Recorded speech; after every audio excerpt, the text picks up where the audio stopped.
SSC English second paper এই বইটি থেকে সাফিক্স প্রিফিক্সের প্র্যাকটিস পড়া হচ্ছে।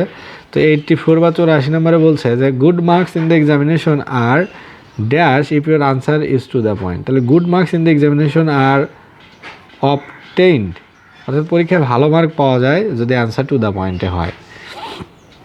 আর এখানে আছে রিলেভেন্ট, এটা হবে আইআর, অর্থাৎ irrelevant answers may not carry any mark, অর্থাৎ অপ্রাসঙ্গিক উত্তর দিলে ভালো নাম্বার নাও আসতে পারে।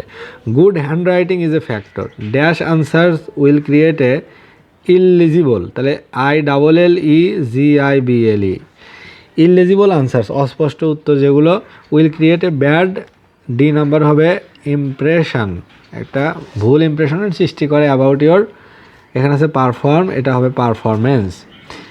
As examiners do not award good marks to improper improper answer, অর্থাৎ ভুল উত্তর দিলে তো আর ভালো নাম্বার দিবে না এক্সামিনাররা।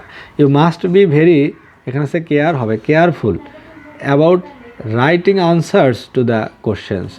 Besides dash of answers is also important, তাহলে বিসাইডস এখানে আই নাম্বার হবে রিভিশন, তাহলে revision of answers is also important.